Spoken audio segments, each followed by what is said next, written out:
उस समय वाल्मीकि ने एक प्रश्न पूछा नारद मुनि से। अब नारद मुनि ने उनका उद्धार तो कर लिया। नारद मुनि एक बार घूमते घूमते फिर से आए और वाल्मीकि इस समय अभी गुरु बन गए थे, वाल्मीकि के भी शिष्य थे। तो प्रणाम करने के बाद तो वाल्मीकि ने पूछा कि हे नारद मुनि, एक बार क्या हुआ, श्यामानंद प्रभु कथा कर रहे थे और रसिकानंद प्रभु उनके शिष्य सुन रहे थे। बहुत बड़ी सुंदर कथा, दोनों महान भक्त हैं। रसिकानंद प्रभु बैठे सुन रहे थे और कोई एक दूसरा व्यक्ति कुछ बात करने के लिए आया, तो रसिकानंद ने खाली ऐसे की। श्यामानंद प्रभु इतने गुस्से हुए कि उन्होंने सबके सामने उसके मुंह पे लात मार दी। लेकिन जब भगवान की कथा शुरू होती है तो और कोई विषय के बारे में सोचना ही नहीं चाहिए, अपनी भी शारीरिक आवश्यकता भी हो। अगर ठीक है पानी पड़ा है तो ठीक है, लेकिन उसके लिए और व्यवस्था नहीं अभी। भगवान कथा चल रही है और बीच बीच में मोबाइल देखना, जैसे अभी आप कहते हैं जो व्हाट्सएप देखना, तो वो एक अपराध होता है भगवान के प्रति। अभी आप सोचो अगर मोबाइल, हमारे राधा श्याम सुंदर के पुजारी आरती कर रहे हैं और आरती के बीच में ऐसे आरती करते करते जो देख रहे हैं कि बजाय अरे मेरा मैसेज आया हरे राम, तो ये अच्छा लगेगा क्या? तो कृष्ण कथा या रामायण या गौर कथा ये भगवान से अभिन्न है। जब रामायण शुरू हो गई मतलब भगवान राम साक्षात प्रकट हो गए। चैतन्य चरितामृत पढ़ रहे हैं मतलब भगवान चैतन्य महाप्रभु आपके कमरे में आ गए हैं। तो इतना अटेंशन होना चाहिए।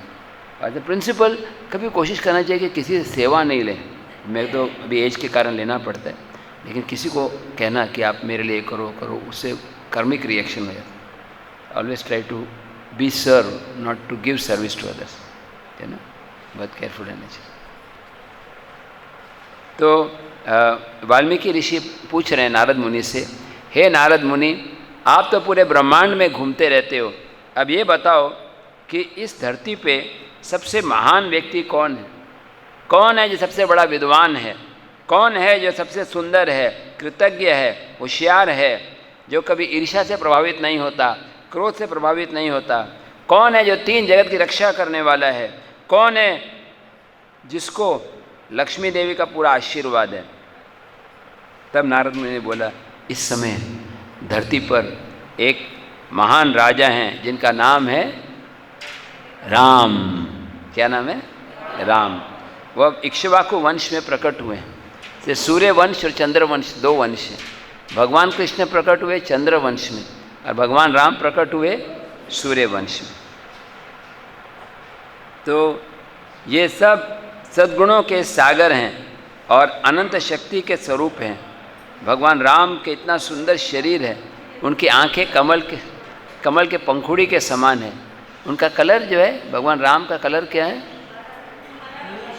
ग्रीनिश या दुर्वा ग्रास की तरह। और उनके कंधे बहुत चौड़े हैं और बहुत ही गंभीर चेहरा है और बात करने में बहुत गंभीर हैं। सारे वेदों को जानने वाले हैं प्रभु श्री रामचंद्र। ये बहुत दयालु भी हैं, बुद्धिमान भी हैं। थोड़ा सा इस तरफ बैठिए क्योंकि ना मैं आपको देख सकूँ कि 1 to 1 ऐसे। भगवान राम बहुत दयालु भी हैं और उदार भी हैं और सबके प्रति समान भाव रखते हैं, शत्रु के प्रति और मित्र के प्रति। भगवान राम धीरता में हिमालय की तरह, जैसे हिमालय पर्वत कभी हिलते नहीं हैं उस तरह से हैं। और सुंदरता में वो पूर्णिमा के चंद्रमा के समान है। सहनशीलता में, सहनशीलता सबसे सहनशील में कौन माना जाता है? धरती माता पे कितने लोग पैर रखते हैं, कितने लोग थूक देते हैं, धरती माता विरोध नहीं करती। और क्रोध में भगवान राम का क्रोध कैसे है? प्रलय की अग्नि के समान। जब भगवान राम गुस्से हुए थे, कल मैंने बताया था, समुद्र ने रास्ता नहीं दिया, भगवान राम कितने गुस्से हुए कि पूरा समुद्र उबालने लगा। अभी मुझे भी गुस्सा आता है जब डिवोटी क्लास में लेट आते हैं, लेकिन एक गिलास पानी का भी नहीं उबलता बिल्कुल, है ना। भगवान में और हमारे में इतना फ़र्क है, हम भगवान की बराबरी नहीं कर सकते। तो भगवान राम जो हैं बहुत बुद्धिमान हैं, गंभीर हैं, सबको प्रिय हैं और पूरे ब्रह्मांड को धारण करने वाले हैं। और फिर उन्होंने बताया वो राम, भगवान वाल्मीकि को बताया कि वो भगवान राम इस समय धरती पे राज्य कर रहे हैं। नारद मुनि ने बताया कि जब भगवान राम राज्य करेंगे तब कोई तकलीफ नहीं होगी किसी को, कोई शारीरिक, कोई कोरोना नहीं, कोई मेंटल डिस्टर्बेंस नहीं, सब सुखी रहेंगे, कोई गर्मी नहीं, कोई प्यास नहीं और सब धन धान्यवान, दूध बहता रहेगा, कृष्णा हॉल में हमेशा प्रसादम रहेगा, और सब कोई कमी नहीं किसी को। और लोग, भगवान राम कौन से युग में प्रकट हुए, सतयुग में या द्वापर युग में? त्रेता युग में। हालांकि भगवान राम प्रकट हो रहे हैं त्रेता युग में, लेकिन भगवान राम के होने के कारण सबका चरित्र किसके जैसा हो गया? सतयुग की तरह। भगवान राम कितने साल धरती पर राज्य करेंगे? हाँ, 11,000। माता जी का नॉलेज बहुत परफेक्ट है। और उसके बाद फिर वैकुंठ लौटेंगे। तब वाल्मीकि बहुत खुश हो गए, गुरु जी को प्रणाम किया। गुरु जी आगे निकल गए इनोवा में नहीं, सॉरी, भगवान नारद मुनि मालूम है कौन से गाड़ी में जाते हैं? देखो, गरुड़ जी का, भगवान विष्णु का वाहन है गरुड़ जी, Hanuman ji, I am sorry, Parvati का वाहन है शेर, शिव जी का वाहन है नंदी बैल। लेकिन नारद मुनि का कोई वाहन ही नहीं है। नारद मुनि अपनी इच्छा से जाते हैं बस। नारद मुनि बैठे बैठे सोचेंगे चलो स्वर्गलोक, डेस्टिनेशन स्वर्गलोक। नारद मुनि सोचेंगे मुझे जाना है वापस गोलोक, तो गोलोक। नारद मुनि डिवाइन पर्सनैलिटी, सिद्ध पुरुष, कोई भौतिक जगत के व्यक्ति नहीं है। तो वाल्मीकि ऋषि फिर तमसा नदी के पास गए अपने शिष्य के साथ। उनके एक शिष्य का नाम था भरद्वाज ऋषि, और वो ध्यान कर रहे थे। अचानक क्या हुआ, कि जंगल में 2 पक्षी थे, क्रॉन्च। और वो एक्चुअली पक्षी तो स्वाभाविक होता है, मैथुन जीवन में लगे थे, एक मेल और फीमेल सेक्स क्रिया में लगे थे। और एक शिकारी पीछे से आया और जो मेल पक्षी था उसके ऊपर तीर छोड़ा, और पूरा शरीर एकदम खून खून हो गया। जोर से चिल्लाने की आवाज़ आई। और जो पक्षी जो मरने वाला था, उसकी जो दूसरी फीमेल जो पत्नी थी, वो रोने लगी जोर जोर से। और उस समय वाल्मीकि को बहुत दुख लगा। वो गुस्से बोले, हे शिकारी, हे पक्षियों को मारने वाले, तुमने ये बड़ा अपराध किया है। मैं तुमको शाप देता हूँ कि असंख्य साल तक तुमको मन की शांति नहीं मिलेगी। तुमने एक निर्दोष प्राणी की हत्या करके बड़ा पाप किया है। शाप देने के बाद वाल्मीकि ऋषि सोचने लगे कि मैंने क्या किया, मैंने क्यों ऐसे बोल दिया। मैं क्रोध का गुलाम बन गया। मैंने इसे क्यों किया, इसे सोच रहे थे। तब उस समय वाल्मीकि ने भरद्वाज को बोला कि मैंने श्लोक तो बोला, मैंने शाप तो दे दिया, लेकिन जो मैंने शाप दिया उसमें 4 लाइन प्रकट हुए, और 4 लाइन में हर एक में 8-8 अक्षर थे। टोटल कितने हो गए? 32 अक्षर। और उसमें एक श्लोक आया। फिर वाल्मीकि ऋषि नदी में स्नान करने गए और बैठे थे। अचानक ब्रह्मा जी ऊपर से आए। यानी वाल्मीकि और ब्रह्मा जी का क्या रिलेशन है आपस में? वाल्मीकि और ब्रह्मा जी, वाल्मीकि के गुरु हैं नारद मुनि, नारद मुनि के गुरु हैं ब्रह्मा जी, तो उनके परम गुरु हो गए। जैसे हमारे लिए श्रील प्रभुपाद हैं, गुरु के गुरु। तो नारद मुनि,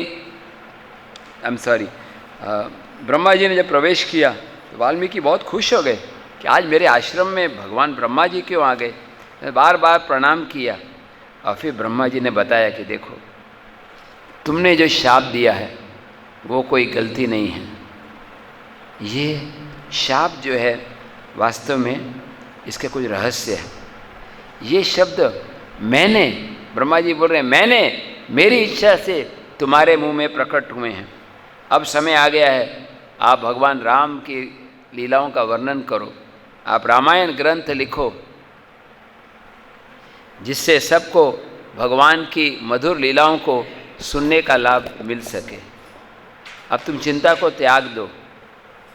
जो जो चीज़ें राम लीला के आपको मालूम है वो आप लिखो, और जो आपको नहीं मालूम है वो आपको हृदय से भगवान प्रकट हो। मेरे आशीर्वाद से ये रामायण ग्रंथ सफल होगा।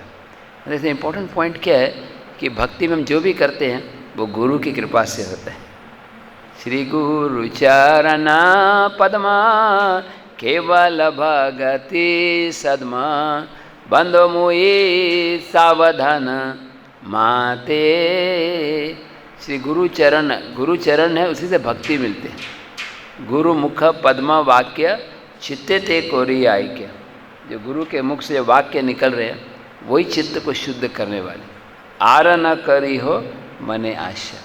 इसलिए जो एक्चुअली जो मैं पढ़ रहा हूँ ये मेरे शब्द नहीं, वाल्मीकि ऋषि के, यानी वाल्मीकि भी हमारे गुरु हो गए क्योंकि वो नारद मुनि के शिष्य हैं। तब वाल्मीकि बोले ठीक है, और वो ऐसे ध्यान लगा के बैठे। उनको पता नहीं था क्या लिखना है, लेकिन उनको पता नहीं था मैं क्या लिखूँगा, लेकिन बस उनकी इच्छा थी। जब कोई भक्त इच्छा करता है तो भगवान उसकी इच्छा को पूरी करते हैं। तो उन्होंने बोलना शुरू किया, लिखना शुरू किया 24,000 श्लोक। और सोचने लगे कि अब उस ज़माने में किताब नहीं थी, कोई सुनता था दूसरों को सुनाता था, तो कैसे इसका प्रचार किया जाए। उस समय 2 बालक दिखाई पड़े उनको। कौन है वो 2 बालक? लव और कुश, भगवान श्री राम के पुत्र। उनको पता नहीं था ये राम के पुत्र हैं।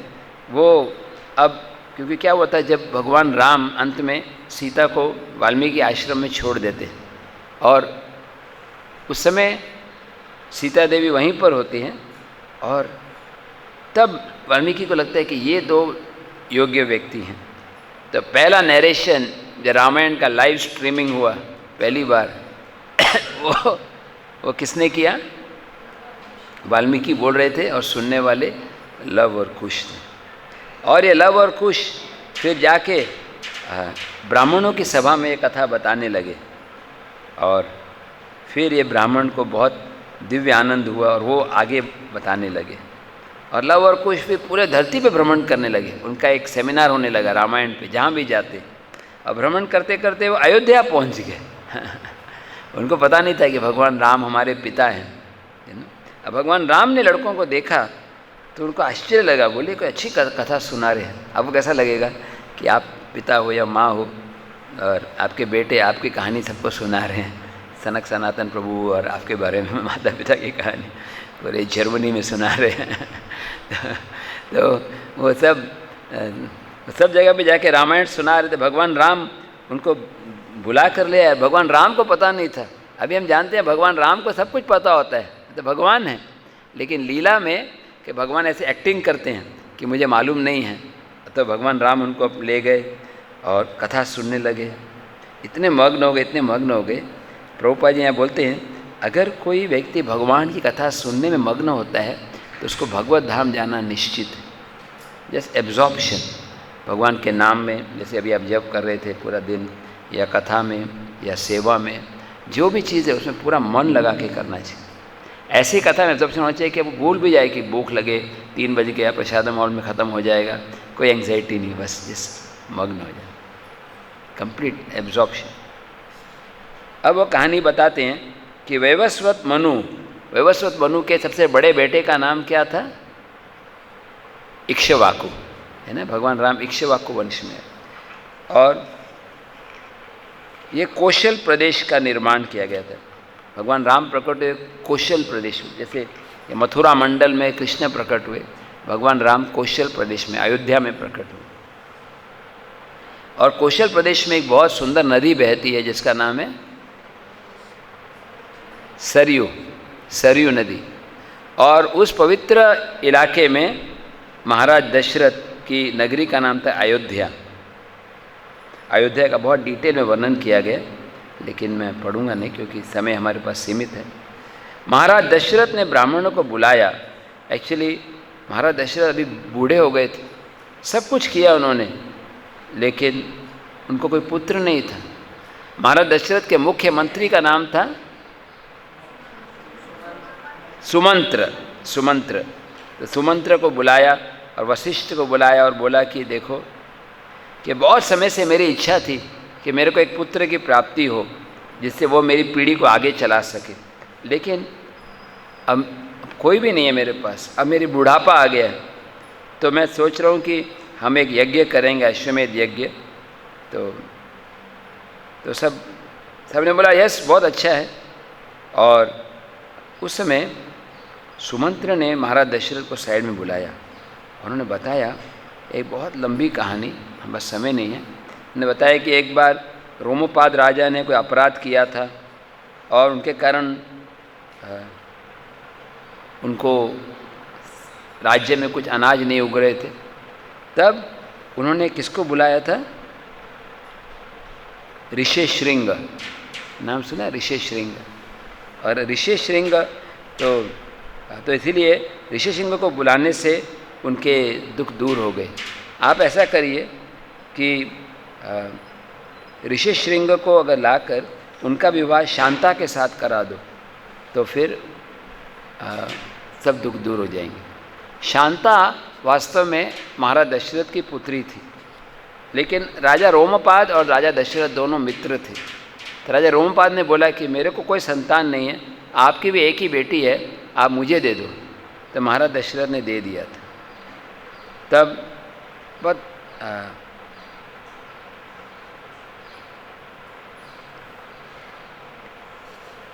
महाराज दशरथ को ये सब कथा बताने के बाद में उन्होंने बताया कि हमें एक यज्ञ करना होगा और वो यज्ञ के फलस्वरूप हमको अच्छे संतान की प्राप्ति हो सकती है। तो ये यज्ञ होने के बाद में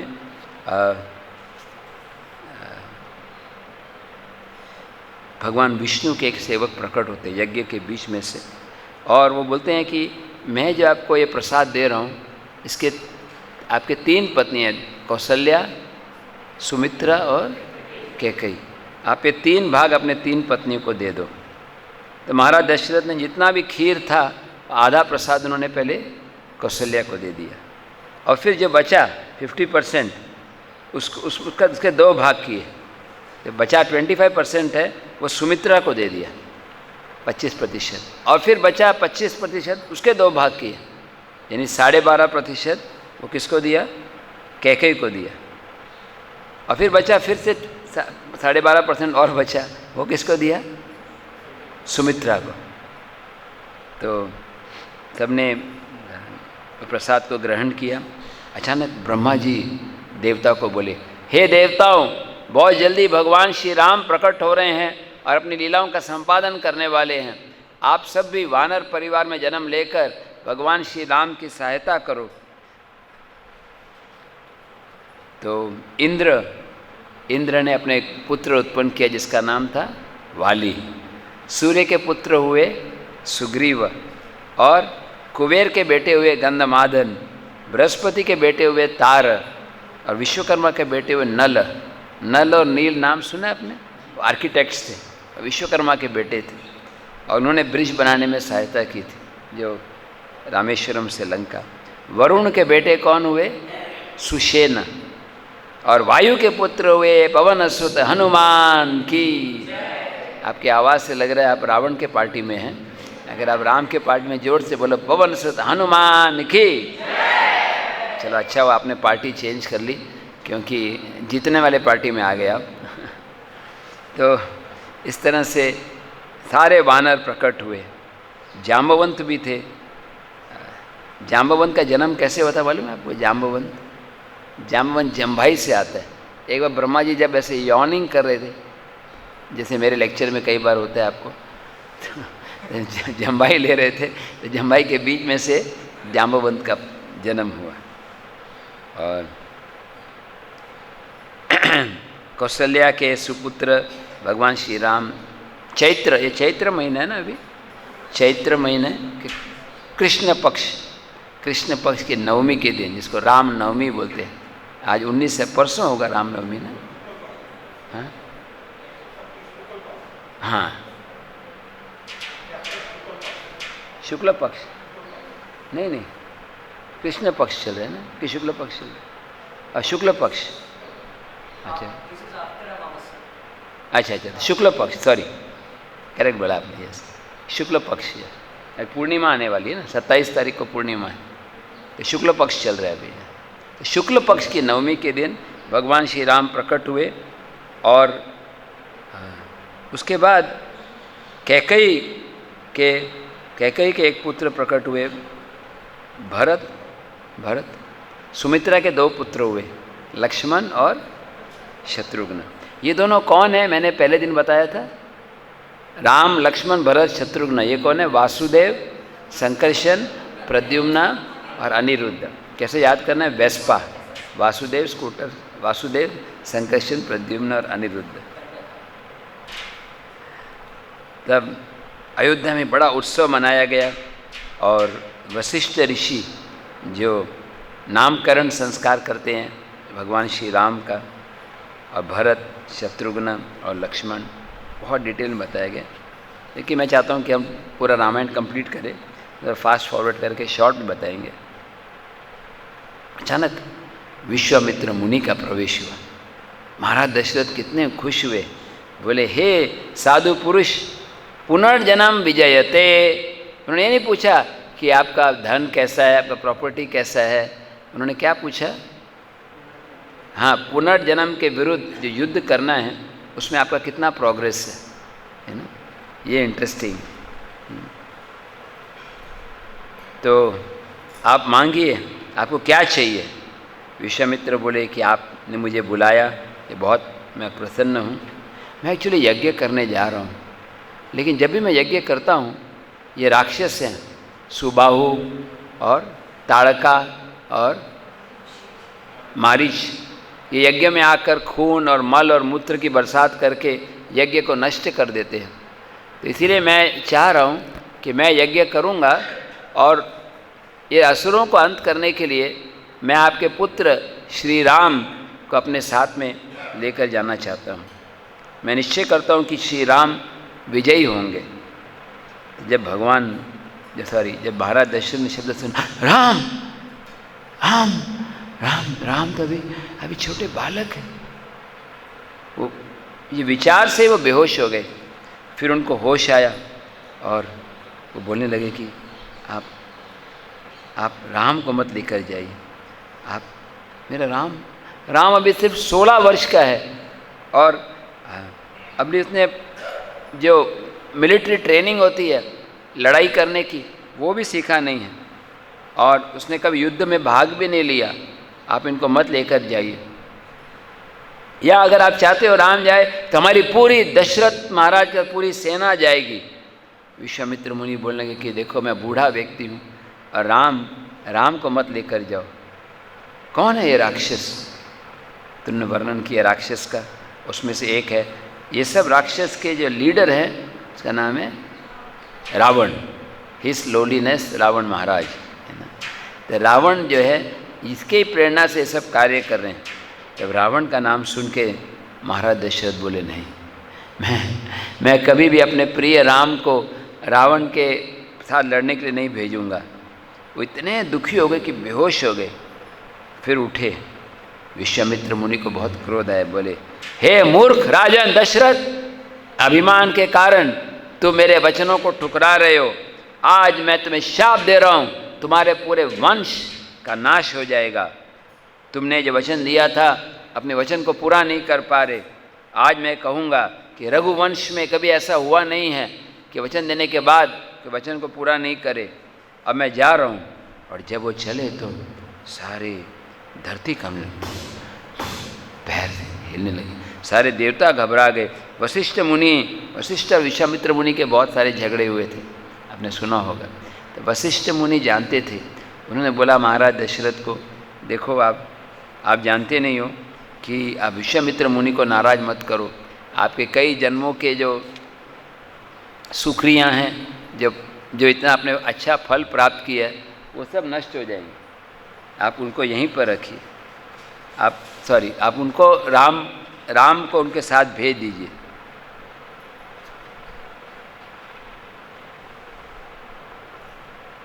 तब फिर महाराज दशरथ का डर थोड़ा कम हो गया और फिर उन्होंने विश्वामित्र मुनि को बुलाया। मेरी इच्छा तो नहीं है, लेकिन मैं आपको प्रसन्न करने के लिए अपने प्रिय पुत्र राम को सौंप रहा हूँ। और राम को बुलाया लक्ष्मण के साथ। और बताया कि हमारे ऋषि मुनि जो बोलते हैं उनकी आज्ञा का हम उल्लंघन नहीं कर सकते। तो मैं चाहता हूँ कि आप उनकी सेवा में कुछ समय के लिए जाएं। और भगवान श्री राम लक्ष्मण के साथ धनुष्य और बाण लेकर निकल पड़े 16 साल की उम्र में। जब आकाश देवता फूलों की बरसात करने लगे, भगवान श्री रामचंद्र की, जोर से भगवान श्री रामचंद्र की। भगवान श्री राम यहाँ पर दिखा रहे हैं कि आदर्श शिष्य को कैसा होना चाहिए। जैसे भगवान गीता में बोलते हैं कि तद्विधि प्रणिपातेन परिप्रश्नेन सेवया, कि सेवा करनी चाहिए ज्ञान प्राप्त करने के लिए। भगवान श्री राम विश्वामित्र मुनि की सेवा करते हैं और जिज्ञासा करते हैं। जब गंगा नदी को पार करते हैं तो पूछते हैं, गंगा ये नदी कैसे प्रकट हुई? और विश्वामित्र मुनि बहुत डिटेल में कथा बताते हैं कि गंगा कैसे प्रकट हुई। और फिर वो पूछते हैं, ये ताड़का, ये राक्षसी का जन्म कैसे हुआ? अभी हमारे पास उतना टाइम नहीं है, अगर आपको समय मिले तो ज़रूर, ये बुक स्टॉल पे भी अवेलेबल है। ये 80 या 90 रुपए की किताब है, हिंदी में भी है हमारे बुक स्टॉल में। आप इसमें से फ़ायदा क्या है कि शॉर्ट में पूरा पढ़ सकते हैं। पूरी रामायण पढ़ने बैठे तो फिर 3 दिन में नहीं हो सकता। इसमें बहुत डिटेल में बताया है, उतना डिटेल नहीं है जितना बड़े बुक में, लेकिन समझ में आ जाता है कि कैसे गंगा माता धरती पे आए, कैसे महाराज भागीरथ ने तपस्या की, कैसे सगर महाराज के बेटे को शाप मिला था, वो सब राख बन गए थे, कैसे गंगा सागर प्रकट हुआ। और उस समय जब उस एरिया में पहुँचे तो ताड़का ने प्रवेश किया। ताड़का या ताटका, कैसे प्रोनाउंसिएशन है? ताड़का। ये इंटरेस्टिंग है। ताड़का ये राक्षसी थी, पहले राक्षसी इसको मारा वो ताड़का। और कृष्ण लीला में पहले राक्षस थी पूतना, तो पहली कृपा माता जी इसको मिलती है, असुरों में भी। तो ताड़का बहुत भयानक राक्षसी थी। अब भगवान राम को बोला, आप ये मत सोचो कि स्त्री होने के नाते इसको नहीं मारना चाहिए, ये हमारे यज्ञ में बाधा पैदा कर रही है, इसलिए इसको तुरंत मृत्यु दंड दिया जाए। भगवान राम बोले, विश्वामित्र यू आर माई गुरु, आप मेरे गुरु हो, मैं भी आज्ञा पालन करूँगा। और उन्होंने अपने जो धनुष्य है उसकी प्रत्यंचा चढ़ाई, और जैसे प्रत्यंचा चढ़ाई, मतलब जब बांधते हैं ना उसको, खींचा से, इतनी जोर की आवाज़ आई, जय श्री राम, इतनी जोर से आवाज़ आई कि सारे प्राणी घबरा गए। और वो ताड़का जो गुफा के अंदर छिप के बैठी थी वो बाहर आ गई। और भगवान राम देख रहे हैं, लक्ष्मण लक्ष्मण, ये देखो ये भयानक राक्षसी है, मैं इसको मार नहीं सकता, लेकिन मैं ऐसे करूँगा कि उसके हाथ और पैर काट दूंगा। तब ताड़का ने क्या किया, धूल धूल फैल गई। 2-3 दिन पहले यहाँ वृंदावन में ऐसे हुआ था, सब अंधेरा हो गया, सब धूल फैल गई। फिर पत्थर फेंकने लगे भगवान राम के ऊपर। तब भगवान राम ने ऐसा एक अस्त्र छोड़ा कि सारे पत्थर चले गए और ताड़का के हाथ काट दिए। फिर लक्ष्मण को बोला, लक्ष्मण ने उसका नाक काट दिया। लक्ष्मण स्पेशलिस्ट थे नोज़ ऑपरेशन में, डॉक्टर स्पेशलिस्ट होते हैं, कोई ENT होता है, कोई आंखों का होता है, कोई गायनाकोलॉजिस्ट होता है। ये स्पेशलिटी थी ईयर नोज़, खाली नाक टिप काटा, कैसा लगेगा? नहीं, जनरली मुंह की सुंदरता नाक और आंखों में होती है, नाक काट दिया तो हरे कृष्ण। कोई आधार कार्ड में नहीं लगाएगा वो फोटो। इमेजिन शूर्पणखा का आधार कार्ड कैसा होगा, नाक नहीं, कान नहीं, भयानक। तो ये ताड़का का भी नाक काट दिया। फिर बोले इसका कान भी काट दो। लेकिन वो इतना सब करने के बाद भी ताड़का ने लड़ाई नहीं छोड़ी। ये असुरों से हम सीख सकते हैं उत्साह धैर्य निश्चय, कैसे उत्साह बनाए रखना है। नहीं, आप कहीं जा रहे हो, किसी ने आपका नाक कान को अगर छोटा सा ब्लेड भी लगा तो हम बोलेंगे घर जा रहे हो, ये नाक कान कट गया फिर भी लड़ाई कर रहे है ना। तब भगवान विश्वामित्र बोले, राम ये देखो सूर्यास्त का समय हो रहा है, इस समय राक्षसों की शक्ति बढ़ जाती है, आप तुरंत इसका अंत कर दो, ये मत सोचो कि ये स्त्री है इसको नहीं मारना है। तब भगवान राम ने तीरों की बरसात की, लेकिन ताड़का अचानक प्रकट हुई और पत्थर फेंकने लगी।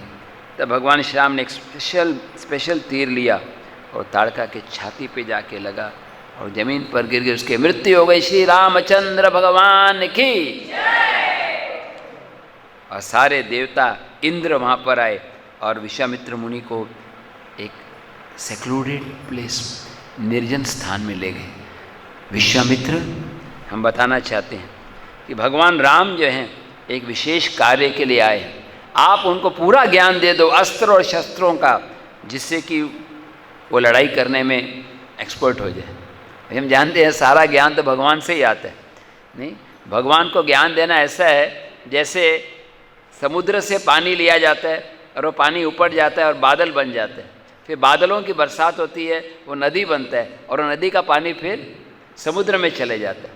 ऐसे ही भगवान श्री राम तो सारे ज्ञान के स्तोत्र हैं, लेकिन वो भी गुरु स्वीकार कर रहे हैं। तो कृष्ण लीला में भगवान कृष्ण भी गुरु स्वीकार करते हैं। कौन होते हैं उनके गुरु?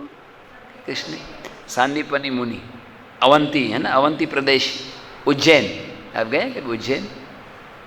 कृष्ण बलराम हाई स्कूल वहीं पर है, कृष्ण बलराम वहीं पर पढ़ते थे। अभी धीरे धीरे यहाँ पे मच्छरों का आविर्भाव होने वाला है 7 बजे से ज़्यादा तो बहुत मुश्किल लग रहे हैं मच्छर थोड़े थोड़े।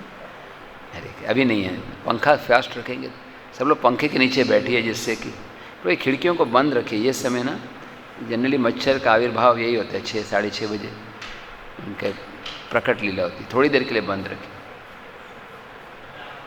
कल तो बहुत बहुत गंभीर हो गई थी स्थिति। आप थे कल? देखा था मच्छर। ये भी गेस्ट हैं हमारे, ब्रजवासी गेस्ट है, लेकिन इनको दूर से प्रणाम करना है। हरे कृष्ण। मैं एनीवे, तो ताड़का का वध होने के बाद विश्वामित्र मुनि ने भगवान राम और लक्ष्मण को सारे अस्त्र शस्त्र सब सिखा दिए। अब सारे अस्त्र आ गए और दिव्य अस्त्र प्रदान किए गए। मैंने पूछा, हे राम, हम दिव्य अस्त्र हैं, बोलो क्या आज्ञा है? भगवान राम बोले, आप जैसे ही मैं आपको याद करूंगा आप तुरंत प्रकट हो जाना। तब फिर सिद्ध आश्रम में पहुंचे। राम भगवान पूछे, गुरु महाराज ये सिद्ध आश्रम कैसे प्रकट हुआ? भगवान विश्वामित्र मुनि ने जवाब दिया कि ये वामन देव से प्रकट हुआ। जब भगवान वामन अवतार में आए थे तब उस समय यहाँ पर निवास किया था। तब अभी एक इंटरेस्टिंग लीला शुरू हो रही है। अचानक तूफान, ऊपर से कुछ गंदी चीज़ों का बरसात हो रही। 2 राक्षस आ गए, का नाम था मारीच और सुबाहु। वो खून, मल, मूत्र, हड्डियाँ सब बरसात करने लगे। भगवान राम बोले, लक्ष्मण, मैं इनको अब राक्षसों को घायल कर दूंगा लेकिन मारूंगा नहीं। क्यों?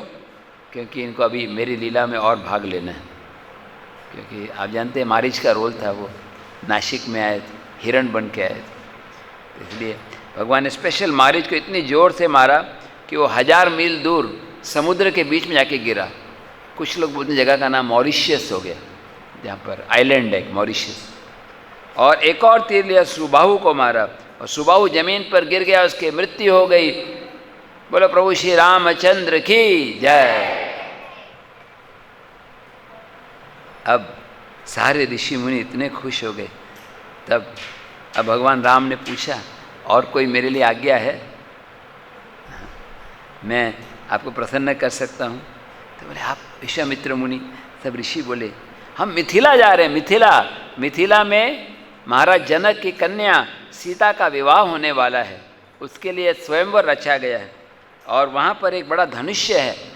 किसका धनुष्य था वो? बलराम प्रभु शिव जी का। वो इतना हल्का था या भारी था?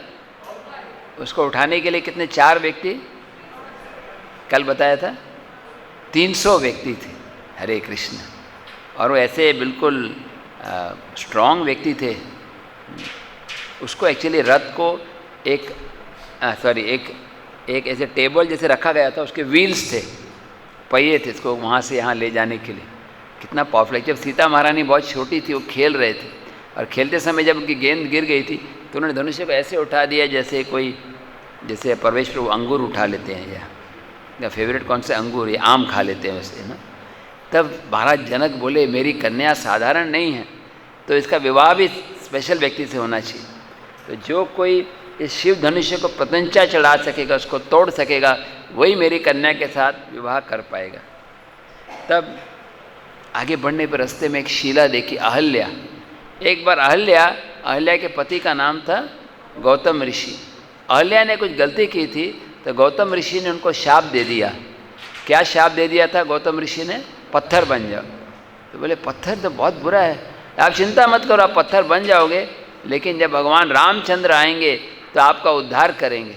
और राम, अभी तो सतयुग चल रहा है। जनरली पहले सतयुग आता है, फिर द्वापर, फिर त्रेता। त्रेता यानी 3। तो मेरे को इतने साल रुकना पड़ेगा। तो गौतम ऋषि बोले मेरी आज्ञा से इस बार सतयुग के बाद त्रेता युग आ जाएगा। तो ऑर्डर बदली कर दिया। नहीं, जैसे समझो कि मंदिर में प्रसाद बांटते रविवार को, अभी आज तो सोमवार हो गया, कैसे मिलेगा? तो चलो ठीक, ऑर्डर बदल दें, कल रविवार आ जाएगा। हमारे पावर में नहीं है ऐसा। ये एक्चुअली और एक कारण है, हर साल मैं आता हूँ और आपको भी अच्छा लगता है कि रामनवमी वो दिन है जब कृष्ण बलराम, राधा श्याम सुंदर और गौर निताई का प्रतिष्ठापन किया प्रभुपाद जी ने खुद अपने हाथों से। आप सब भक्त जो यहाँ सेवा करें कितने भाग्यशाली हैं कि प्रभुपाद के द्वारा स्थापित डीटीज जो सबसे सुंदर विग्रह हैं राधा श्याम सुंदर, उनकी सेवा में। Great Fortune.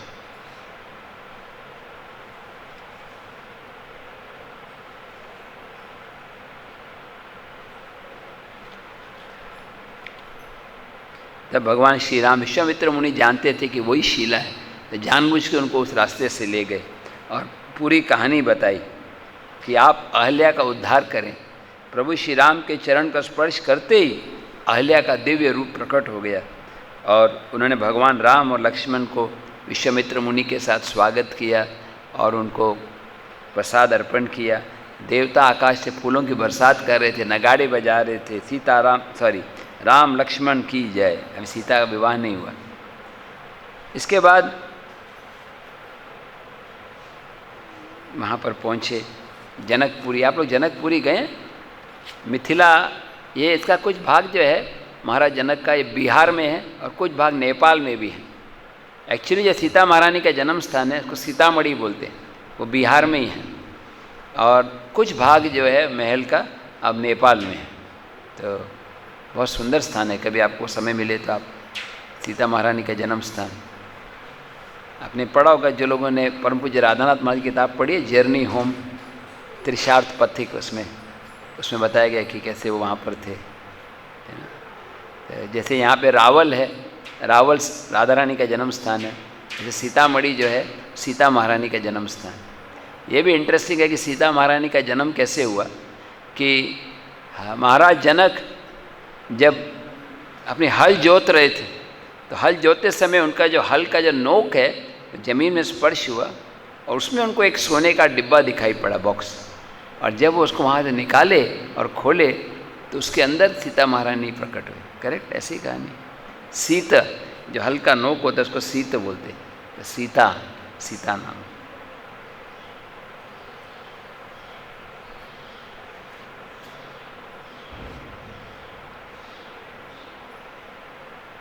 इंटरेस्टिंग है, भगवान राम तो जानते थे मुझे सीता से विवाह करना ही है, लेकिन फिर भी क्योंकि भगवान राम मर्यादा पुरुषोत्तम है, तब वशिष्ठ पहले जनक के पास जाते हैं और उनको बताते हैं कि कैसे आपको इस धनुष्य को तोड़ना होगा। महाराज भगवान राम इंडिपेंडेंट हैं, स्वराट हैं, लेकिन अपनी इच्छा से भगवान राम भी विश्वामित्र मुनि की आज्ञा से कार्य करते हैं। और जब वो उनको आज्ञा देते हैं तो भगवान श्री राम जो हैं बड़े आसानी के साथ उसको उठाते। ऐसे बताया कि धनुष इतना भारी था कि कई राजा तो उठा भी नहीं पाते थे। इवन रावण भी शायद आया था ना, रावण भी आया था, वो भी फेलियर हो गया था। तो भगवान श्री राम ने बड़े आसानी के साथ यहाँ वर्णन किया गया। एक कुकुरमुत्ता समझते हैं? कुकुरमुत्ता एक क्या पौधा कहते हैं ना जो, हाँ, उसको जैसे बड़े आसानी से उठाया जा सकता है, तो बड़े आसानी से भगवान ने लिया और उसको पतंचा चढ़ाई और जैसे जोर से खींचने गए इतनी जोर से आवाज़ आई, बताया गया सब ब्रह्मांड में सारे जीव बेहोश हो गए, सिर्फ राम, लक्ष्मण, जनक महाराज और विश्वामित्र मुनि, ये चारों को छोड़ के सब भगवान श्री रामचंद्र की जय। और महाराज जनक इतने खुश हुए, बोले जाओ जाओ महाराज दशरथ को मेल भेजो। नहीं सॉरी, मेल नहीं, उसमें पहले जाना पड़ता था। आजकल तो आप ईमेल कर देंगे, हरी बोल मैरिज फिक्स हो गया। ये बोले नहीं, पर्सनली जाते। एक पहले ज़माने में जो मैरिज कार्ड होता था वो भी हर एक व्यक्ति के लिए पर्सनली लिखा जाता था। आज तो कुछ भी होगा तो बस मैसेज हो जाएगा और कॉपी कॉपी सी है ना, बहुत इम्पर्सनल हो जाता है। जैसे किसी को प्रसाद के लिए बुलाना है तो भी पर्सनली जाके बुलाते थे, हर एक चीज़ बहुत व्यक्तिगत होता था। और अभी आजकल मैकेनिकल हो गया मॉडर्न टेक्नोलॉजी के कारण। तो भगवान महाराज जनक ने अपने मैसेंजर को बोला कि आप अयोध्यापति महाराज दशरथ को समाचार दो, शुभ समाचार, कि उनके पुत्र श्री राम सीता के साथ विवाह करने वाले हैं। तो जब महाराज जनक महाराज दशरथ को समाचार मिला तो बहुत खुश हो गए। 4 दिन लगे एक्चुअली वो उनको पहुंचने में। अयोध्या से मिथिला करीब कितना 500 किलोमीटर होगा या 1000 से कम ही होगा, लेकिन वो पैदल आ रहे थे, ऑफकोर्स रथ के ऊपर सवार थे। और फिर महाराज जनक की एक और पुत्री थी, सीता देवी की बहन, इसका नाम था उर्मिला, जिसका विवाह लक्ष्मण के साथ निश्चित हुआ। और महाराज जनक के एक भाई थे कुशध्वज, जिनकी 2 पुत्री थी, एक का नाम था मांडवी और श्रुतकीर्ति। यस, तो इनका विवाह जो है भरत और शत्रुघ्न के साथ हुआ। ये बड़ा इंटरेस्टिंग विवाह है। Happy to see you. तो ये इंटरेस्टिंग है भगवान के विवाह। जैसे चैतन्य महाप्रभु की लीला में भी विवाह का वर्णन आता है। अभी जनरली साधु सन्यासी जो रिनाउंस्ड ऑर्डर में है वो उसमें इंटरेस्ट नहीं लेते ऐसे मटेरियल विवाह में, लेकिन भगवान राम का विवाह है, भगवान कृष्ण का विवाह है। जैसे भागवत में पूरा एक अध्याय है रुक्मिणी हरण का, है ना। यहाँ पे महाराष्ट्र में वो स्थान है कौंडिन्यपुर, नागपुर के पास, जहाँ पर रुक्मिणी देवी का घर था और जहाँ पर कृष्ण आए द्वारका से। तो जन्म कर्म च में दिव्य, मतलब भगवान की हर एक लीला दिव्य है, चाहे वो विवाह लीला हो, कुरुक्षेत्र की युद्ध लीला हो, या भगवान श्री राम का विवाह हो, या फिर चैतन्य महाप्रभु का संन्यास हो, एब्सोल्यूट लेवल पर है। तो चैतन्य भागवत में तो पूरे एक अध्याय दिया गया चैतन्य महाप्रभु का विवाह विष्णु प्रिया के साथ, लक्ष्मी प्रिया के साथ। और चैतन्य महाप्रभु एक बार जब ड्रामा फेस्टिवल में भाग लेते हैं, महाप्रभु खुद ड्रामा कर रहे होते हैं और ड्रामा में महाप्रभु रुक्मिणी का रोल खेलते हैं और ऐसा एक लेटर लिखते हैं कि कृष्ण जल्दी से आओ, मेरे को यहाँ से लेकर जाओ, ऐसा नहीं हो कि शिशुपाल मेरा हरण करके ले जाए। तो इससे पता चलता है कि भगवान स्वयं चैतन्य महाप्रभु जो परम वैरागी हैं बाद में, वो भी इन दिव्य लीलाओं का श्रवण करते हैं और उनका आस्वादन भी करते हैं। तो बड़े धूमधाम के साथ विवाह के बाद श्रुतकीर्ति का विवाह शत्रुघ्न के साथ हुआ और मांडवी का भरत के साथ। ये इंटरेस्टिंग है, मैं सोचा था रामायण में भी कैसे उर्मिला, हम लोग कहीं सुनते नहीं उर्मिला के बारे में ज़्यादा कुछ, सीता राम, ना कोई ऑल्टर में कोई उर्मिला की कोई फ़ोटो होती है कभी, लेकिन उर्मिला का भी कितना त्याग था कि भगवान राम के साथ लक्ष्मण वनवास में जाते हैं 14 साल के लिए, और कम से कम सीता को तो सौभाग्य था कि उनके पति उनके साथ थे, लेकिन उर्मिला अकेले थे और विरह में ही अपने पति की सेवा कर रहे थे। और बहुत रामायण एक्चुअली ध्यान से आप स्टडी करो तो इसमें बहुत कुछ त्याग की भावना दिखाई पड़ती, कैसे उर्मिला का त्याग, कैसे लक्ष्मण का त्याग। अभी कोई एक भाई अगर जंगल में जा रहे हैं, दूसरा बोले बेटे तुम जाओ अपना प्रॉपर्टी साइन करके जाना, जरूरत पड़े तो मैं ले लूँगा। तो लेकिन यहाँ पे कितना सेल्फलेस सर्विस। भरत का चरित्र अब देखो, कैसे भरत खुशी के साथ, एक्चुअली उनको राजा बनने का पूरा चांस था, लेकिन बोलते हैं नहीं मैं राजा नहीं बनूंगा। और हम अभी पढ़ेंगे कल के प्रवचन में चित्रकूट में, कैसे आप गए ना चित्रकूट राधाकांत, नहीं गए? एक बार गुरुकुल की यात्रा गई थी चित्रकूट? नहीं? ठीक है, मैं और आप जाएंगे। चित्रकूट आप गए माता जी? Chitrakoot very beautiful place. मेरे ख्याल से ऑफकोर्स वृंदावन तो वृंदावन है, लेकिन बाहरी सुंदरता देखनी तो चित्रकूट की ज़्यादा है।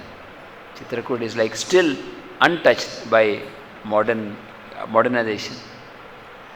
तो भारत में वो चित्रकूट में वो जगह देखा आपने जहाँ भारत मिलाप हुआ था, जहाँ पे भारत वापस ले आने के लिए आते, सब जगह पे सैक्रिफाइस, सीता का त्याग, भगवान राम का स्वयं का त्याग, भगवान राम के स्वयं लोकहित में दूसरों के कल्याण के लिए अपने स्वयं की फैमिली, अपने परिवार को भी दुख का सहन करना।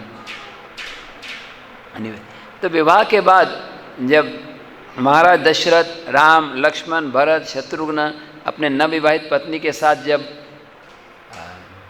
वापस लौट रहे थे, अचानक उनको कुछ अपशकुन दिखाई पड़े, कुछ पक्षियों की आवाज़ दिखाई पड़ी, कुछ पेड़ हिल रहे थे और उसमें सोचने लगे कि क्या होगा। तब अचानक एक बहुत शक्तिशाली एक आवाज़ सुनाई पड़ी।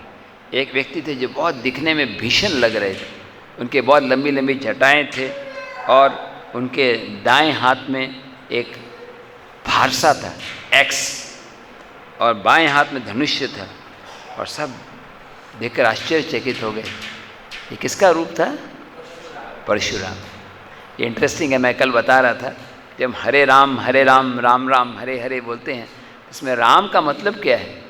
एक बार हैदराबाद में जब प्रभुपाद धरती पे थे तो कुछ सन्यासियों में थोड़ा सा मतभेद हो रहा था। एक सन्यासी बोल रहे थे राम का मतलब है अयोध्यापति राम, हरे राम, और एक बोलते राम का मतलब बलराम, और एक ने बताया राम का मतलब परशुराम। तो आपको याद होगा प्रभुपाद जी ने क्या जवाब दिया? प्रभुपाद जी बोले तीनों हैं। प्रभुपाद जी बोले आप झगड़ा मत करो, आप गाओ हरे कृष्ण कृष्ण कृष्ण हरे हरे, हरे राम राम राम हरे। लेकिन गौड़ीय वैष्णव बताते हैं कि जब हम हरे राम बोले तो राम भी कृष्ण के लिए, राधा रमन, राधिका में रमन करने वाले। तो एक इंटरेस्टिंग लीला होती है कि परशुराम जी चैलेंज करते हैं, कौन है वो व्यक्ति जिसने शिव धनुष्य को तोड़ा है? मेरे पास वैसा ही एक विष्णु का धनुष्य है, और अगर आप इस पर भी प्रत्यंचा चला सकते हैं तो मैं आपको योग्य मानूंगा। तो महाराज दशरथ तो बहुत डर गए। महाराज दशरथ वात्सल्य रस में है। महाराज दशरथ ऐसा लगता है कि उनको पता नहीं है कि भगवान राम की क्या शक्तियाँ हैं। जैसे परसों मैं बता रहा था प्रवचन में कि दो प्रकार की भक्ति हैं। एक है जिसमें भक्त को पता होता है कि भगवान महान है, भगवान के ऐश्वर्यों का ज्ञान होता है, और दूसरा है ऐश्वर्य शीतल भक्ति, जिसमें भक्त को योग माया से या भगवान की इच्छा से भगवान की शक्तियों की जानकारी नहीं है। तो ये जो ऐश्वर्य शीतल भक्ति है, इसको ज़्यादा ऊंचे स्तर पे माना जाता है। जैसे यशोदा माता, नंद बाबा, वो कभी नहीं स्वीकार करते कि कृष्ण भगवान हैं। कभी कभी तो जब कृष्ण को असुर को मानते हैं तो आपस में नंद, उपनंद, सुनंद, अभिनंद, नंदन और सारे ब्रजवासियों की मीटिंग होती है कि ये कृष्ण कौन है। मुझे लगता है ये ऐसे कार्य कर रहे हैं, शायद कृष्ण कोई बड़े देवता होंगे। लेकिन फिर उसके बाद थोड़ी देर बाद बोलते हैं कि अरे वो तो अपने इंद्रियों को वश में नहीं कर सकते, हाँ वो योगी कैसे होंगे, वो जब वो मक्खन चुरा रहे हैं और जब डर लगता है तो यशोदा माता की गोद में आ जाते हैं, तो भगवान कैसे हो सकते हैं। तो इस तरह से जो ब्रज की भक्ति को ऊंचा क्यों माना जाता है? मथुरा की भक्ति में भी ब्रज जो वृंदावन की भक्ति है, क्योंकि मथुरा में या द्वारका में स्पेशली ये फीलिंग है कि कृष्ण के ऐश्वर्य है, कृष्ण राजा के रूप में है। लेकिन ब्रजवासियों का जो प्रेम है वो सबसे ऊंचा माना जाता है। महाप्रभु श्री चैतन्य जो बताते हैं कि आराध्य भगवान ब्रजेश तनय, कि आराधना करनी है भगवान की जो नंद नंदन है, तद धाम वृंदावन, उनका धाम वृंदावन, रम्य क्वाचिद उपासना ब्रजवधु वर्गेन जो कल्पित। क्योंकि गोपियों का भी जो प्रेम है वो ऐश्वर्य शीतल है। लेकिन यहाँ पर सेम भाव महाराज दशरथ में है। वो घबरा जाते हैं, वो परशुराम जी को बोलते हैं कि आप जरा क्षमा कर दीजिए, आप इतने क्रोधित मत होइए, मैं आपसे निवेदन कर रहा हूँ कि आपने तो पहले प्रतिज्ञा की थी कि मैं लड़ाई नहीं करूँगा। तो परशुराम जी बोले नहीं, लेकिन मैं लड़ाई के लिए नहीं बोल रहा। ये दोनों धनुष्य, एक शिव धनुष्य जिसको प्रभु राम ने तोड़ा है, और दूसरा मेरे पास जो है वो है विष्णु का धनुष्य। ये दोनों विश्वकर्मा के द्वारा बनाए गए थे। तो हाँ, ब्रह्मा जी बताया गया कि ब्रह्मा जी ने एक बार शिव जी और विष्णु में थोड़ा सा भेद था, तो भगवान विष्णु ने भगवान शिव जी के धनुष्य को तोड़ दिया था। तब शिव जी ने धनुष्य को देवव्रत राजा को दिया। ये देवव्रत राजा जो है इसी वंश में महाराज जनक प्रकट हुए। और तो परशुराम जी बोलने लगे कि मैं महेंद्र पर्वत पर रहता हूँ, लेकिन मैंने सुना कि इतने शक्तिशाली शिव जी के धनुष्य को जो तोड़ने वाला है वो कोई साधारण व्यक्ति नहीं है। मैं उनके साथ लड़ाई करना चाहता हूँ। अगर आप सही में योग्य हो तो धनुष्य उठाओ और मेरे साथ लड़ाई करो। तब भगवान श्री राम भगवान है, मैंने बड़े आसानी के साथ वो दूसरा धनुष्य भी उठा लिया। एक धनुष्य तोड़ दिया था जो स्वयंवर में, दूसरे धनुष्य को उन्होंने बड़े आसानी के साथ लिया और उस पर प्रत्यंचा चढ़ाने लगे और पूरे अपने कान तक धनुष्य को तीर को खींचकर भगवान बोले, हे परशुराम, अब बताओ मैं किस पर छोड़ूं। तो ब्राह्मण हो, ब्राह्मण की हत्या नहीं की जाती, और दूसरी बात आप विश्वामित्र के संबंधी हो। अब मैं तुम्हें नहीं मार सकता। अब मैं जो तुम्हारे जो सुकृति है, जो स्वर्ग लोक की प्राप्ति है, उसको मैं नष्ट कर दूंगा। उस समय परशुराम जी थोड़े से घबरा गए। ये इंटर भगवान फाइट हो रहे, भगवान परशुराम और भगवान रामचंद्र। तो परशुराम जी थोड़े से घबराए हुए आवाज़ में भगवान राम से निवेदन करने लगे कि कश्यप मुनि, मैंने कश्यप मुनि को धरती दे दी और सब कुछ दे दिया, और मेरा ये प्रतिज्ञा है कि रात्रि आने से पहले मैं धरती छोड़कर उच्च लोक में चला जाता हूँ। तो आप कम से कम मुझे महेंद्र पर्वत तक पहुँचने की अनुमति दो, जिससे मैं अपनी तपस्या कर सकूँ। अब मैं समझ गया हूँ कि तुम भगवान विष्णु के अवतार हो। मुझे आपसे पराजित होने में कोई शर्म नहीं आ रही, क्योंकि मैंने जान लिया कि आप कौन हो। और भगवान श्री राम ने परशुराम जी को अनुमति दी कि आप महेंद्र पर्वत वापस जा सकते हैं, और देवता फूलों की बरसात करने लगे। भगवान श्री रामचंद्र की। आपकी आवाज़ इतनी ज़ोर से होनी चाहिए कि डीटीज को सुनाई पड़े। भगवान श्री रामचंद्र की जय हो। अब समय हो रहा है, मैं थोड़ा फास्ट पढ़ूँगा। मेरा इच्छा था कम से कम अयोध्या कांड तक पूरा हो जाए, क्योंकि हमारे पास सिर्फ 3 दिन है, आज, कल और परसों। भगवान श्री राम अब बड़े धूमधाम के साथ, खुशी के साथ अयोध्या में प्रवेश कर रहे हैं। और किसी कारणवश भरत और शत्रुघ्न, राजा युधाजीत जो हैं, जो कैकेयी के बेटे थे, मतलब कैकेयी के भाई, वो वहाँ पर आए हुए थे, मतलब भरत के मामा, वो अयोध्या में आए थे। तो उन्होंने भरत और शत्रुघ्न को निवेदन किया कि आप हमारे साथ चलो कैकेयी प्रदेश में। तो इसलिए भरत और शत्रुघ्न वहीं पर नहीं थे। और आप जानते हैं इसके बाद की लीला कि भगवान राम इतने आकर्षक थे। भगवान राम के बारे में बताया गया है कि उनके अंदर सारे सद्गुण थे, उनके अंदर कोई ईर्ष्या की भाव नहीं थी, वो सबके प्रति प्रेम रखते थे, मित्र और शत्रु। इनफैक्ट कोई व्यक्ति ऐसा नहीं था जो भगवान राम से आकर्षित नहीं होता। सारे अयोध्या के प्राणनाथ भगवान श्री रामचंद्र थे। भगवान श्री राम अतिथियों का बहुत अच्छे सत्कार करते थे, और साथ साथ धनुर्विद्या में भी भगवान कृष्ण गीता में बोलते हैं, शस्त्रधारियों में मैं श्री राम हूँ। भगवान श्री राम युवावस्था में थे, शक्ति से पूर्ण थे, और सजा देने में भी माहिर थे। वो पूरे 3 जगत में अजिंक्य थे, कोई उनको पराजित नहीं कर सकता था। तब महाराज दशरथ के मन में लग रहा था कि अब मैं वृद्ध हो गया हूँ, अब मेरे मृत्यु का समय आ सकता है, तो मुझे राज्य की जो जिम्मेदारी है किसी योग्य व्यक्ति को सौंप देना चाहिए, योग्य पुत्र को। तूने अपने सारे मंत्रियों को बुलाया और सबका ओपिनियन लिया, और बिना किसी मतभेद के सबने स्वीकार किया कि श्री राम को ये राज्य पद दिया जाना चाहिए। आप सब कहानी को जानते हैं, मैं सारांश में बता रहा हूँ। ये समाचार सब जगह पर फैल गया कि कल सवेरे भगवान श्री राम का राज्याभिषेक होने वाला है।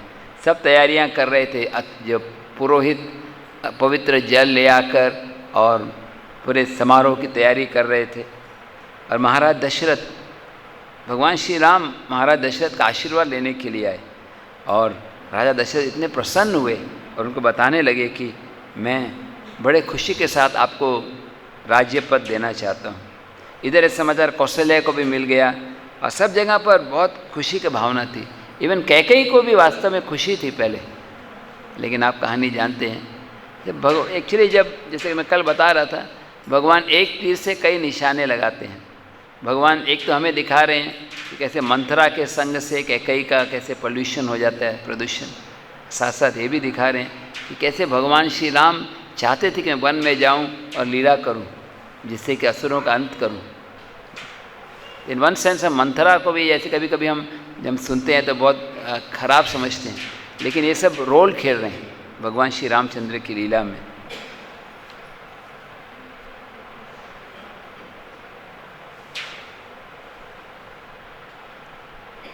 मैं कल बताया था, लेकिन आज मैं राधाकांत प्रभु जी का रिपीट कर रहा हूँ कि जो आपको मालूम है ये कहानी, कि ये मालूम होगी कि जैसे महाराज दशरथ एक बार लड़ाई कर रहे थे, उनका रथ फंस गया था और कैकेयी ने मदद किया था। तो वो स्थान जो एक्चुअली जहाँ पे लीला हुई वो पूना के पास में है, उसका नाम है चाकन। मैं कुछ 2 महीने पहले वहाँ पे गया था कुछ प्रीचिंग प्रोग्राम पे, आपको शायद मालूम होगा, पूना के पास में। तो कैकेयी उन्होंने मदद की थी अपने पति दशरथ महाराज को।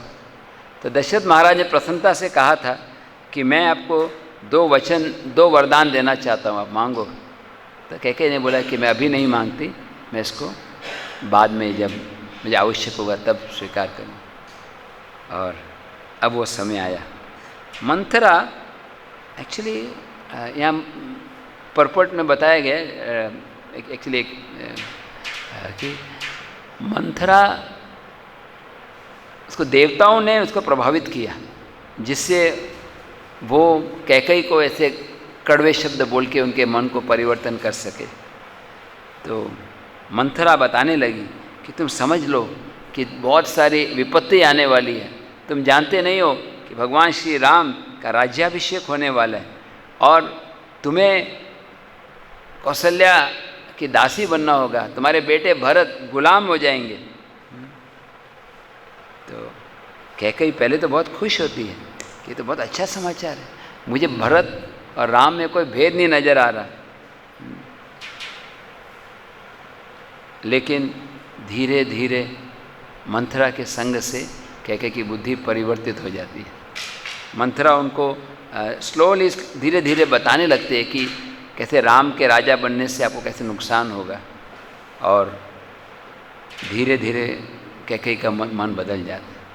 अब ये भी एक इससे हम सीख सकते हैं कि कैसे एसोसिएशन का प्रभाव पड़ता है। जब हम ऐसे व्यक्तियों का संग करते हैं जो कृष्ण की बाह्य शक्ति से प्रभावित हैं, तो हमारे अंदर भी वैसे दुर्गुण आ जाते हैं। अगर हम ऐसे भक्तों का संग करते हैं जो कृष्ण भक्ति में सुदृढ़ हैं, तो हम भी भक्ति में प्रगति रहते हैं। इसीलिए कहते हैं साधु संग सर्वशास्त्र कहे, लव मात्र साधु संग सर्व सिद्धि है।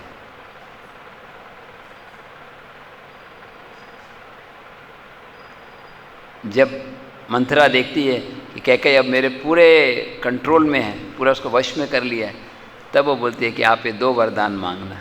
एक, राम को वनवास 14 वर्ष के लिए, और दूसरा भरत को राज्याभिषेक किया जाए। और जानबूझ के आप ऐसा करना कि एक कोप भवन होता है। पहले ज़माने में राज्य में एक कोप भवन होता था, जब किसी को अगर गुस्सा आ गया तो उस कमरे में बैठ जाते थे। आजकल तो घर में 1 या 2 कमरे ही होते हैं, वही कोप भवन है, वही खुशी भवन है। तो कोप भवन में जाके गंदे कपड़े पहन के लेट जाना, और जब महाराज दशरथ आएंगे तब तुम अपने वरदान को मांग लेना और किसी भी दूसरे प्रलोभन से अपने वचन को मत बदलना। तो कैसे व्यक्ति कॉन्कर हो जाते हैं, हम देखते हैं एक्चुअली, मैंने स्वयं देखा है, जब कोई डिवोटीज भी होते हैं, अच्छी भक्ति कर रहे होते हैं, लेकिन अगर किसी कारणवश अभक्तों के संग में जाते हैं तो फिर पूरी बुद्धि बदल जाती है। ऑफकोर्स अंततः तो भगवान को वापस ले लेते हैं। तो बहुत ही हमें सावधान रहना चाहिए। तो एक्चुअली कैकेयी ये सुन के इतने खुश होती है, मंथरा का गुणगान करती है। जो मंथरा थोड़ी कुबड़ी थी, मतलब उसका शरीर मुड़ा हुआ था। तो मंथरा जनरली जो कुबड़ी स्त्री होते हैं बहुत पापी होते हैं, लेकिन तुम कुबड़ी होके भी इतनी सुंदर हो, इतनी बुद्धिमान हो। एक्चुअली तुम्हारा एक कुबड़ापन है कमल के फूल की तरह है, जैसे कमल के फूल की डंडी जो है हवा चलने से कितनी सुंदर लगती है। यहाँ पे बहुत डिटेल बताया, मैं आपको एक एक लाइन में बता रहा हूँ। और बहुत बहुत गुणगान करते हैं। और मैं वचन देती हूँ, जब भरत राजा बन जाएंगे तो मैं तुम्हारे जो कुबड़ा जो हम्प है उसको चंदन लगाऊंगी, उसको एक सोने की चेन से सजाऊंगी। बहुत सारा। तो आप सब आगे की कहानी जानते हैं। जैसे महाराज दशरथ जब आते हैं, देखते हैं कैकेयी बहुत दुखी है, तो उनसे पूछते हैं कि क्या हुआ आपको और आपको क्या चाहिए, आपके दुख का कारण क्या है। यहाँ पर अलग अलग चीज़ें बताई गई हैं। एक और चीज़ बताई गई कि कैसे व्यक्ति को, अगर कोई व्यक्ति आसक्त होता है अपने पत्नी से, अपने पति से, अपने रिश्तेदारों से, तो वो व्यक्ति उसके कारण वश में हो जाता है। तो महाराज दशरथ जो एकदम वश में हो गए होते हैं। और फिर कैकेयी बोलती है कि मैं आपको बताऊंगी क्या चीज़ है, लेकिन पहले आप वचन दो कि आप मेरे जो मैं मांग रही हूँ पूरा करेंगे।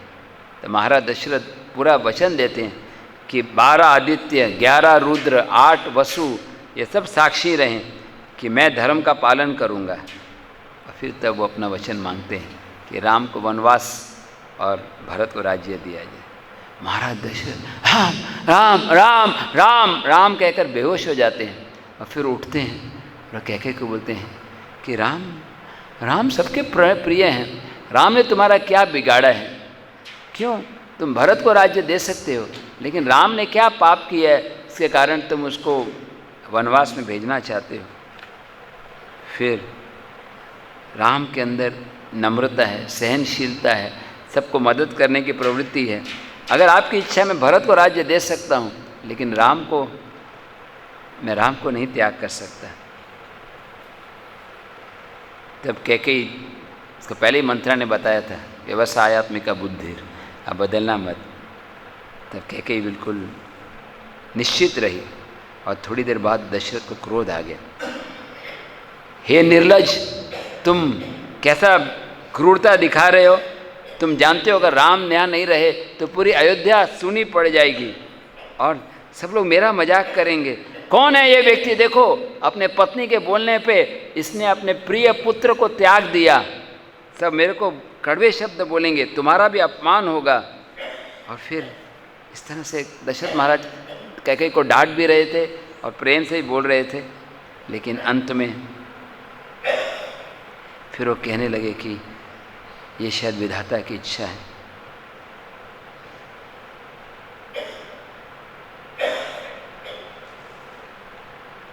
महाराज दशरथ बेहोश हो गए और कैकेयी ने राम को भिजवाया। महाराज दशरथ बेहोश अवस्था में थे और भगवान राम महाराज दशरथ को प्रणाम करके बोलने का प्रयास कर रहे थे, लेकिन महाराज दशरथ राम को देखकर उनके आंखों से इतने आंसू आ रहे थे तो देख ही नहीं पा रहे थे।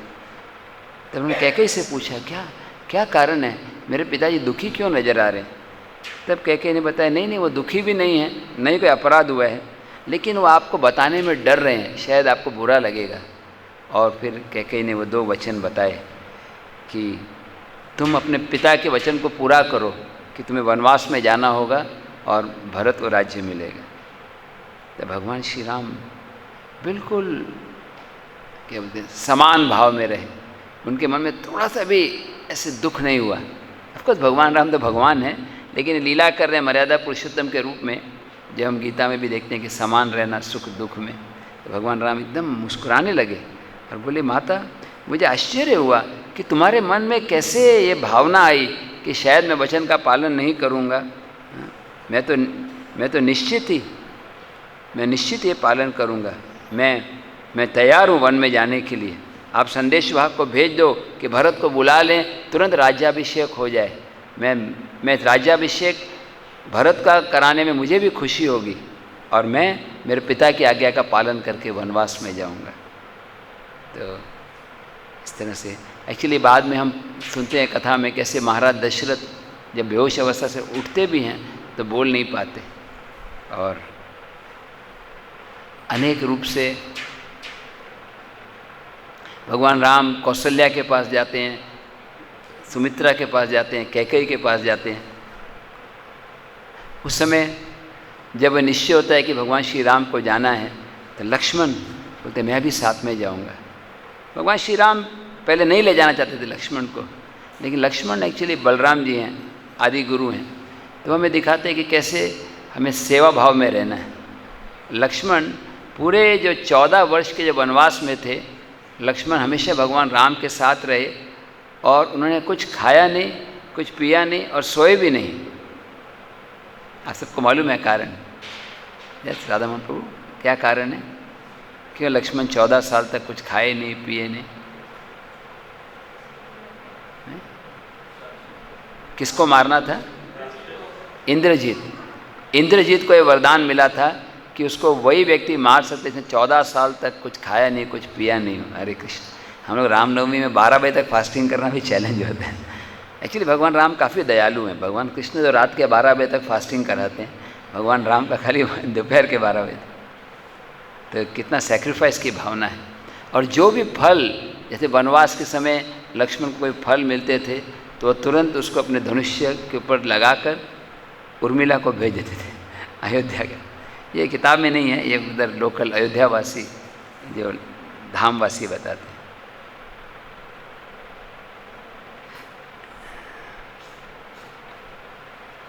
जब समय आता है वनवास का तो सीता देवी बोलती है मैं भी जाना चाहती हूँ। भगवान राम तुरंत मना कर देते हैं उनको कि वनवास की जो कष्ट है तुम सहन नहीं कर पाओगे, क्योंकि सीता एक्चुअली जनक महाराज की पुत्री, राज दुलारी है। उसने कभी जीवन में कोई कष्ट देखे नहीं है। भगवान श्री राम उनको बोलते हैं कि आप यहीं पर रहिए, लेकिन सीता देवी बोलती है कि नहीं। अलग अलग व्यक्ति के अलग अलग कर्तव्य हो सकते हैं, लेकिन पत्नी का एकमात्र कर्तव्य है कि अपने पति की सेवा करना, उनके साथ रहना। मैं अपने पिता, अपनी माता, अपने रिश्तेदार, अपने मित्र सबको मैं आदर करती हूँ, लेकिन मैं पति की सेवा के लिए हूँ। मेरे आपके बिना मुझे अयोध्या भी जंगल लगेगा और आपके साथ रहने पर जंगल भी मुझे अयोध्या की तरह लगेगा। तो भगवान राम फिर से समझाते हैं कि यहाँ पर जंगल में तूफान होगा, कभी ठंडी होगी, कभी गर्मी होगी। तब सीता देवी की आंखों में आंसू आने लगे। बोले कि मैं कभी नहीं त्याग कर सकती आपको, मैं आपके साथ रहना चाहती हूँ, मुझे साथ में ले जाइए। फिर भगवान राम तीसरी बार परीक्षा लेते हैं। तब सीता देवी बहुत दुखी हो जाती हैं और वो कहने लगती है कि ये क्या हुआ, मेरे पिताजी ने गलती की। सीता देवी बोलती है मेरे पिताजी ने गलती की आपको दामाद के रूप में स्वीकार करके। क्या तुम उस पत्नी को त्याग दोगे जो आपकी सेवा करने के लिए उत्सुक है? अयोध्यावासी बोलेंगे कि भगवान श्री राम जो सूर्य के समान तेजस्वी हैं और जिनकी महिमा अगाध है, उन्होंने अपनी पत्नी को त्याग दिया। अगर आप मुझे नहीं स्वीकार करते तो मैं अग्नि में प्रवेश करूंगी, जहर ग्रहण कर लूँगी, लेकिन आपके बिना नहीं रह सकती। तब अंत में भगवान श्री राम बोले कि मैं आपकी परीक्षा ले रहा था, जो भी तुम्हारे आभूषण हैं, वस्त्र हैं, सब ब्राह्मणों को दे दो और निकल पड़ो। भगवान राम लक्ष्मण को बहुत समझाते हैं कि आप घर में रहो, लेकिन लक्ष्मण भी बोलते मैं भी साथ जाना चाहता हूँ।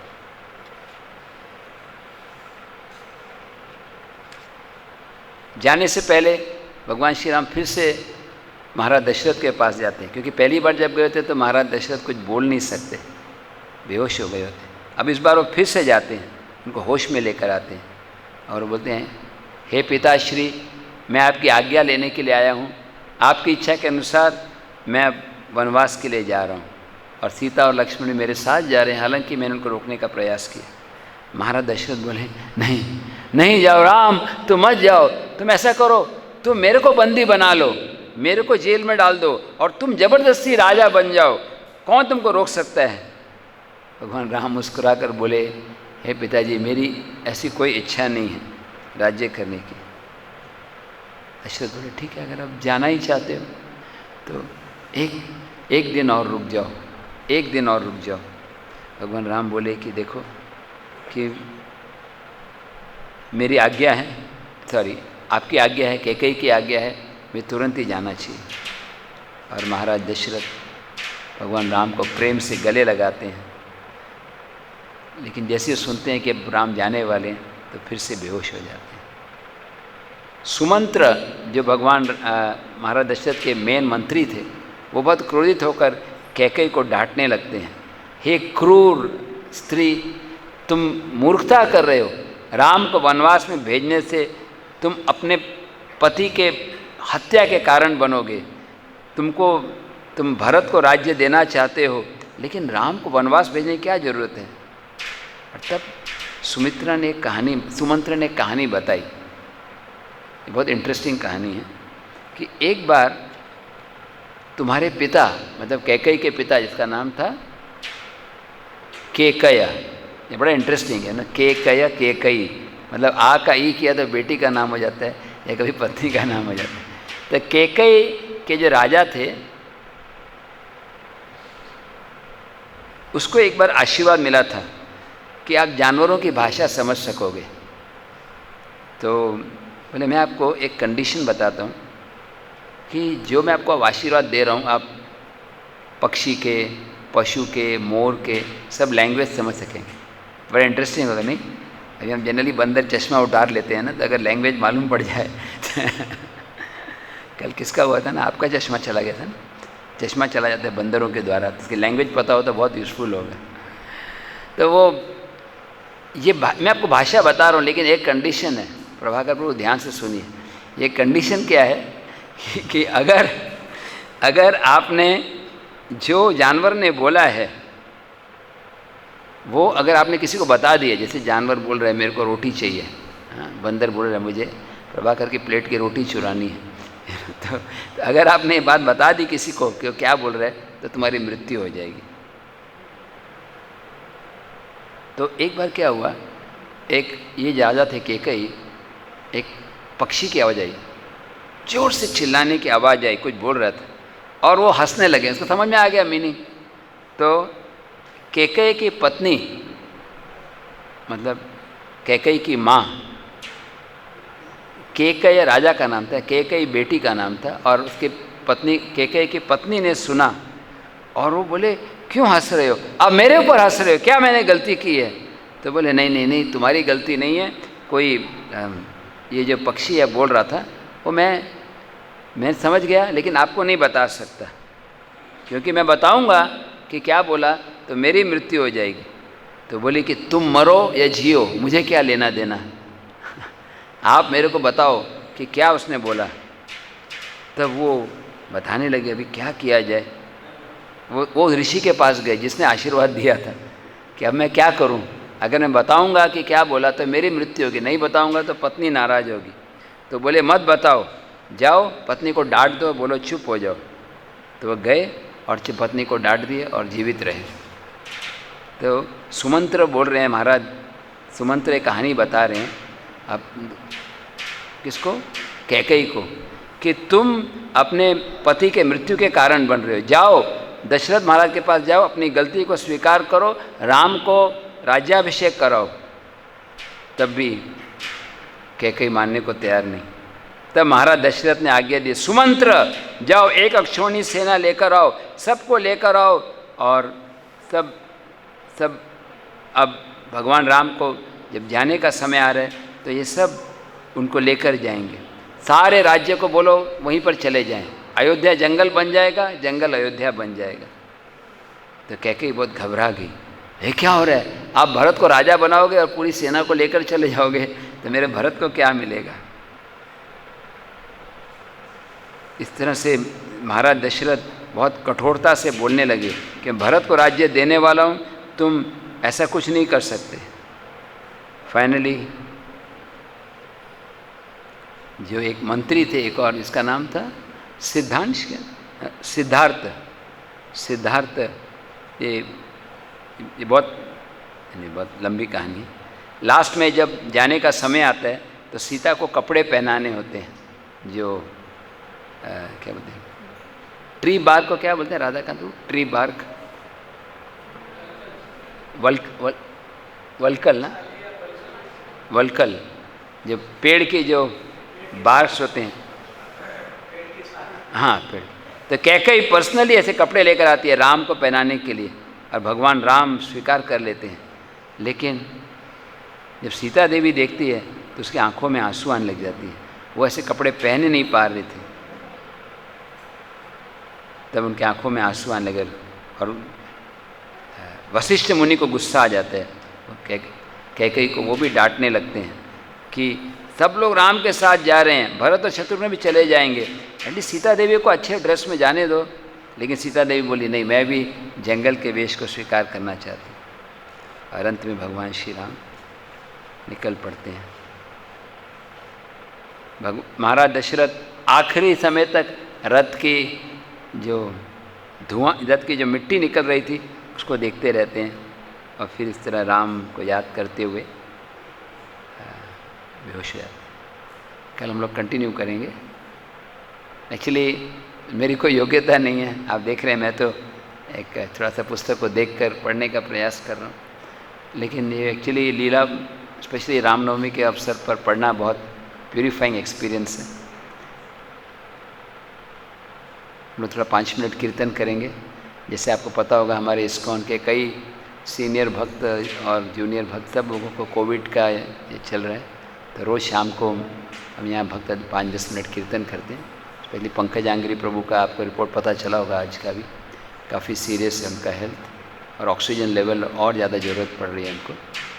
और मेरे ख्याल से भक्ति राघव महाराज का भी स्वास्थ्य थोड़ा गंभीर है, और लोकनाथ महाराज, स्वरूप रघुनाथ महाराज का कुछ आपको पता होगा शायद, अभी ठीक। तो लोग कीर्तन करेंगे। हालांकि वृंदावन में केसेस कम हैं, लेकिन दिल्ली में बहुत बढ़ गए हैं, और महाराष्ट्र में ऐसा हो रहा है कि 3 मिनट में एक व्यक्ति की मृत्यु हो रही है कोविड से, 1 घंटे में 20 व्यक्ति। तो इट्स रियली वेरी पेनफुल। हम सिर्फ भगवान से प्रार्थना कर सकते हैं, सब लोग कृपया ये आज का लास्ट कीर्तन हमारे भक्तों के स्वास्थ्य के लिए अर्पण करें जो कोविड से प्रभावित हो गए हैं।